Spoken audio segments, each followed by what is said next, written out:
नमस्कार, स्वागत है आपका न्यूज 24 में और मैं हूं आपके साथ दिव्या अग्रवाल।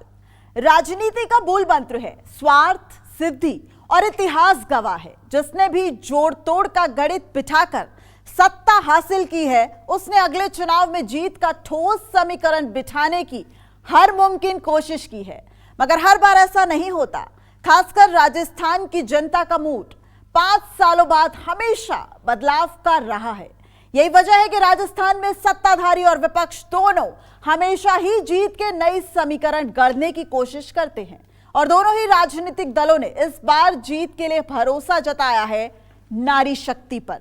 तो इस बार महिला प्रत्याशी और महिला वोटर मिलकर किसका करेंगे बेड़ा पार? देखिए राजस्थान विधानसभा चुनाव पर हमारी ये खास रिपोर्ट। हम उनको दोष देते हैं, वो हमें दोष देते हैं। मंच पे विराजमान है एक बार फिर से नरेंद्र मोदी जिंदाबाद।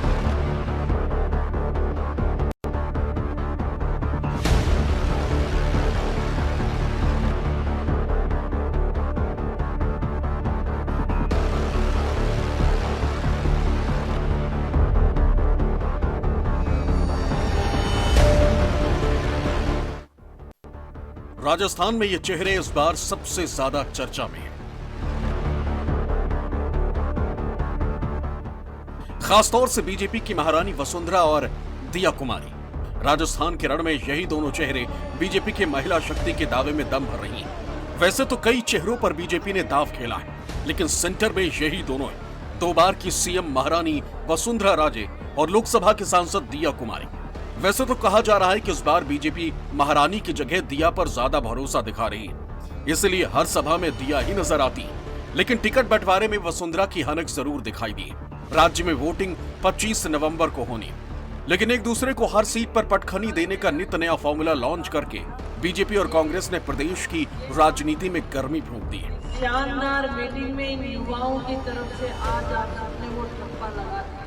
खासकर टिकट बांटने में जो तेजी कांग्रेस दिखा रही, उसे देखते हुए कई राजनीति के दिग्गज खिलाड़ी भी ये अनुमान लगाने में नाकाम दिख रहे हैं कि प्रदेश कांग्रेस की लिस्ट जारी करने में आई ये तेजी चुनावी मौसम विज्ञान पर पार्टी की मजबूत पकड़ का नतीजा है या इसके पीछे कांग्रेस के दिग्गज नेताओं की कोई खास रणनीति है।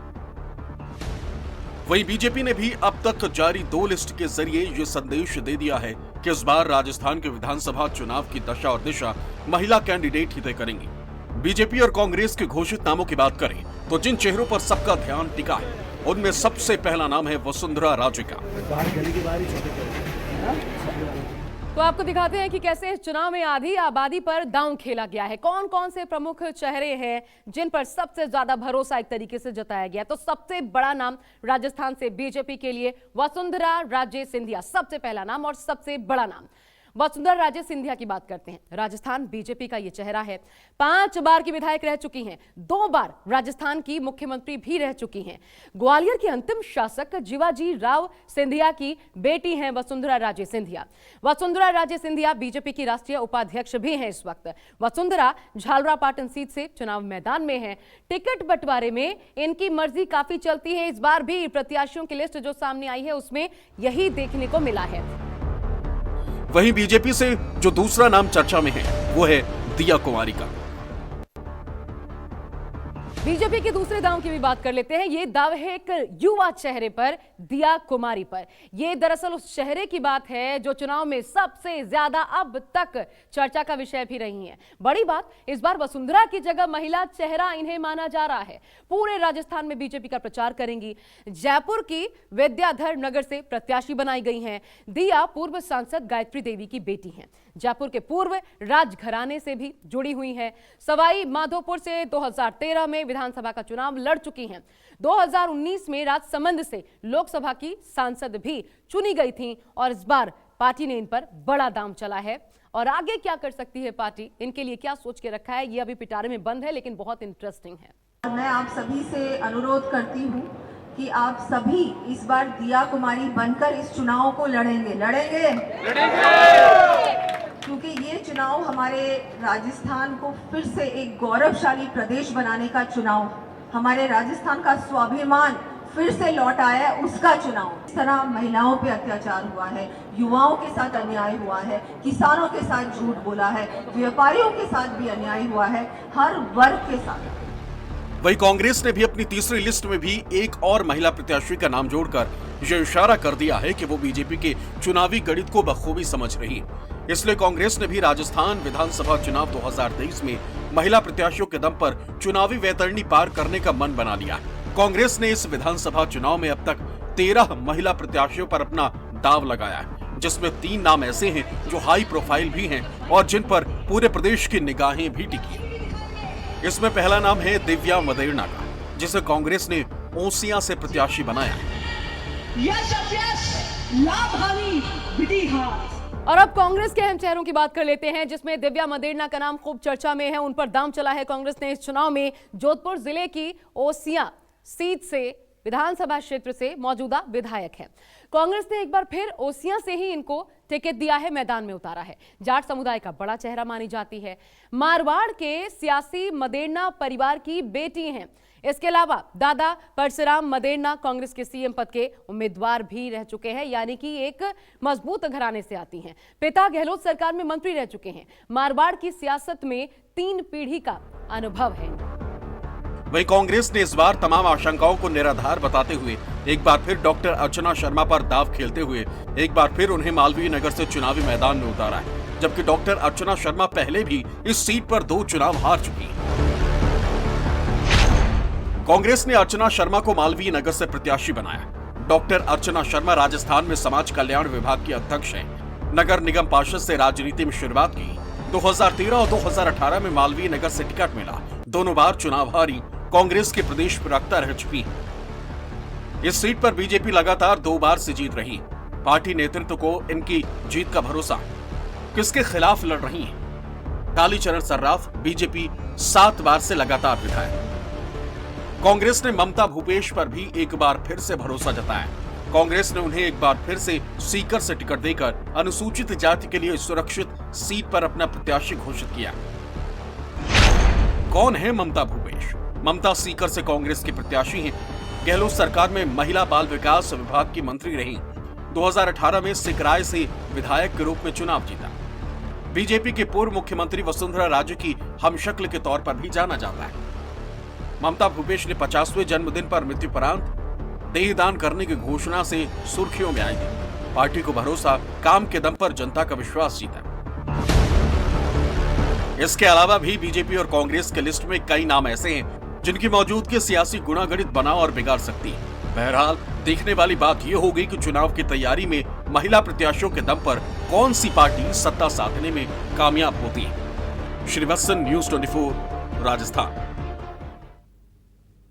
कांग्रेस और बीजेपी ने इस बार सिर्फ राजस्थान में ही महिला प्रत्याशियों पर दाव नहीं खेला है, बल्कि मध्य प्रदेश के चुनाव में भी इन दोनों पार्टियों ने जीत के लिए यही फॉर्मूला अपनाया है। भले ही संख्या बल में इस बार के चुनाव में महिला प्रत्याशियों की संख्या थोड़ी कम दिख रही है, लेकिन इसमें कोई दो राय नहीं है कि मध्य प्रदेश के विधानसभा चुनाव में इस बार जीत का पूरा दारोमदार सिर्फ महिला कैंडिडेट के कंधों पर ही है, जिसका सीधा सा मतलब है जिस तरफ आधी आबादी झुकेगी कुर्सी उसकी।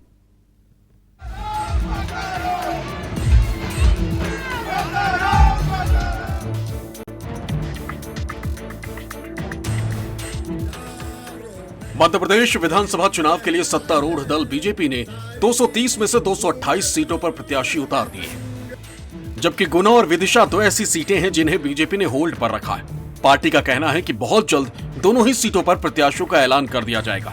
लेकिन इस बार संसद में महिलाओं के लिए राजनीति में 33% का आरक्षण बिल पास करने वाली बीजेपी ने मध्य प्रदेश में सिर्फ 28 महिलाओं को ही टिकट दिया, जबकि कांग्रेस ने 29 महिला प्रत्याशियों को टिकट देकर अपने इरादे जता दिए। कांग्रेस ने तो कई हाई प्रोफाइल सीट पर अपनी महिला प्रत्याशियों को उतारकर बीजेपी के लिए नई मुसीबत खड़ी कर दी, जिसमें नरसिंहपुर जिले का गाडरवारा हाई प्रोफाइल सीट भी खास माना जा रहा है, जहां कांग्रेस ने बीजेपी के सांसद उदय प्रताप सिंह के खिलाफ महिला विधायक सुनीता पटेल को उतारा है। तो क्या सत्ता दिला पाएंगी सुनीता पटेल? आधी आबादी से आती है और इन पर इस बार पार्टी ने दांव चला है। दरअसल नरसिंहपुर जिले के गाडरावारा सीट पर कांग्रेस की प्रत्याशी हैं सुनीता पटेल। बीजेपी सांसद उदय प्रताप सिंह के खिलाफ कांग्रेस से मैदान में उतरी हैं। 25 सालों से क्षेत्र में सक्रिय हैं। 2018 में पहली बार कांग्रेस के टिकट पर विधायक बनी थी और क्षेत्र में इनकी काफी अच्छी पकड़ मानी जाती है। जातिगत समीकरणों के लिहाज से देखें तो भी ये इनके पक्ष में नजर आता है और ऐसे में पार्टी ने इनके ऊपर इस बार दांव चला है। वहीं धार विधानसभा की बात करें तो बीजेपी और कांग्रेस दोनों ने ही इस सीट पर महिला प्रत्याशियों को उतारकर माहौल गरमा दिया। एक तरफ जहां धार विधानसभा से बीजेपी ने नीना वर्मा को चुनावी समर में उतारा है, तो कांग्रेस ने प्रभा गौतम को उतारकर मुकाबले को दिलचस्प बना दिया। धार में इस बार लड़ाई बहुत दिलचस्प है क्योंकि यहां पर एक महिला के खिलाफ एक महिला ही मैदान में है। धार विधानसभा में बीजेपी से नीना वर्मा, कांग्रेस से प्रभा गौतम। तो कौन है नीना वर्मा, कौन है प्रभा गौतम, आपको बता दें। देखिए, धार से लगातार 3 बार की विधायक हैं, बीजेपी का बड़ा चेहरा मानी जाती हैं। इसके अलावा पति विक्रम वर्मा केंद्रीय मंत्री भी रह चुके हैं। नीना वर्मा का ये डिटेल हुआ। अब प्रभा गौतम कौन है ये भी जान लीजिए। पिछले चुनाव में कांग्रेस प्रत्याशी थी। क्षेत्र में गौतम परिवार का दबदबा है और इसी दबदबे का फायदा पार्टी को मिलेगा, यही मानकर इस बार इन्हें चुनावी मैदान में उतारा गया है। इसके अलावा भी महिला प्रत्याशियों की बात करें तो 5 और ऐसी सीटें हैं जहां बीजेपी और कांग्रेस दोनों ही पार्टियों ने महिला प्रत्याशियों के खिलाफ टक्कर में महिला प्रत्याशियों को उतारा है, जिसमें मुख्य हैं सतना जिले में बीजेपी से प्रतिमा बागड़ी और कांग्रेस से कल्पना वर्मा, बालाघाट में बीजेपी से मौसम बिसेन और कांग्रेस से अनुभा मुंजारे, खरगोन जिले की भीखन गांव से बीजेपी से नंदा ब्राह्मणे और कांग्रेस से झूमा सोलंकी, खंडवा जिले की पंधाना सीट पर बीजेपी से छाया मोरे और कांग्रेस से रूपाली बारे, नेपानगर से बीजेपी से मंजू दादू और कांग्रेस से गेंदूबाई चौहान। जबकि इसके अलावा राज्य में कुछ ऐसी हाई प्रोफाइल सीटें हैं जहां चुनाव में जीत हासिल करना बीजेपी और कांग्रेस दोनों के लिए नाक की लड़ाई बन चुकी है, जिनमें से खास है गुना जिला, जहां से बीजेपी ने चाचौड़ा से प्रियंका मीणा को टिकट दिया है, तो वहीं कांग्रेस से मैदान में है कांग्रेस के सीनियर नेता दिग्विजय सिंह के भाई और 4 बार के विधायक लक्ष्मण सिंह। वहीं बीजेपी से ग्वालियर जिले के डबरा से सिंधिया समर्थक और पूर्व मंत्री इमरती देवी मैदान में हैं, तो कांग्रेस से सुरेश राजे के बीच मुकाबले पर पूरे प्रदेश की निगाहें टिकी। एक तरफ बीजेपी और कांग्रेस दोनों ही मध्य प्रदेश के चुनावी माहौल में महिलाओं को टिकट देकर जहां जीत का समीकरण सिद्ध करना चाहते हैं, तो दूसरी तरफ इस मुद्दे पर दोनों की राय भी अलग अलग है। संसद में 33% महिला आरक्षण का बिल पास करने वाली बीजेपी इसे जहां महिलाओं के हाथों में प्रतिनिधित्व देने की दिशा में उठाया गया कदम बता रही है, तो वहीं कांग्रेस का कहना है कि कांग्रेस हमेशा महिलाओं को आगे रखने के पक्षधर है।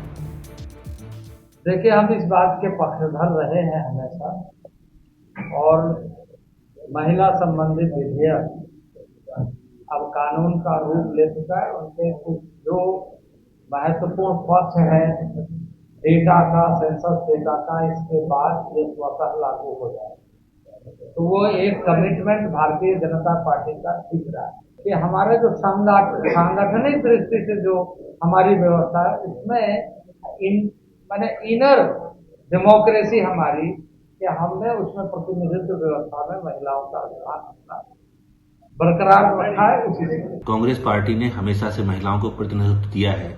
मध्य प्रदेश के विधानसभा चुनाव में भी कांग्रेस पार्टी ने 29 महिलाओं को टिकट दिया है। इसलिए भारतीय जनता पार्टी को कांग्रेस से सवाल करने का कोई अधिकार नहीं है।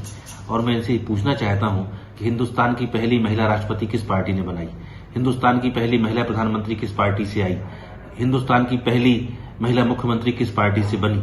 तो नारियों को शक्तिशाली बनाना कांग्रेस पार्टी का धर्म है, उद्देश्य है, हमारा मंतव्य है। जो भी इस देश में जरूरत जब पड़ी है, कांग्रेस पार्टी ने महिलाओं को प्रतिनिधित्व दिया है। और मैं यह भी बता देना चाहता हूं कि जो महिला प्रत्याशी कांग्रेस पार्टी से इस बार चुनाव मैदान में उतरी हैं, उनमें से अधिकांश प्रत्याशी विजयश्री हासिल करेंगी और कई तो भारतीय जनता पार्टी के मंत्री और दिग्गज नेताओं को हराकर विधायक बनने वाली हैं। बहरहाल चुनावी वैतरणी पार करने की लड़ाई पूरे उफान पर है। देखना यह है कि कौन से राजनीतिक दल को महिला शक्ति इस चुनाव में पार लगाती है। विपिन श्रीवास्तव, न्यूज़ 24।